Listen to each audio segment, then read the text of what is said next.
Now, if I go to my chart of accounts via the trial balance and look at my accounts for inventory, I want to make sure that they have the appropriate tax codes assigned, and sure enough, they do. However, in the event that that didn't flow through all the way, you might still have warning signs showing here. And to fix that, what I would do is I would go to the Tools menu and select Options and Autofill.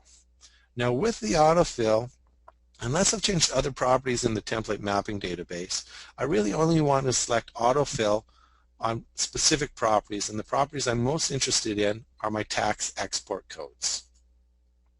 So I choose my tax export code column to ensure that that is updated from the mapping database. Also, if we are using the M3 codes, we'll select that as well.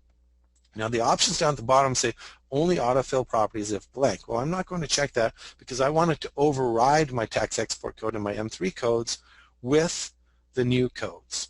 We do have the opportunity to clear account properties if the corresponding map number property is blank. That might not be a bad idea. You may have blanked out a tax export code or an M3 code on purpose, and that will remove it then from the client chart of accounts. And once I'm ready, I can hit autofill now, and that's going to update the properties associated with the accounts that I've specified. In this case, the tax export code and the M3 codes, pulling in from the mapping database that was just copied into this client file from the updated template.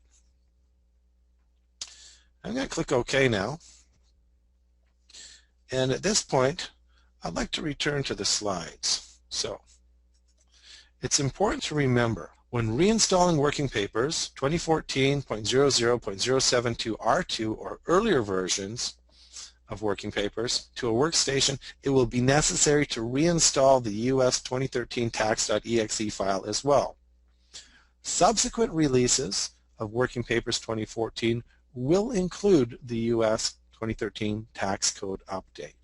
But you will still need to update your mapping database for those tax export codes and make sure that your client files have been updated from your firm's standard mapping database to ensure that your firm's latest properties have been applied accordingly to their charts of accounts.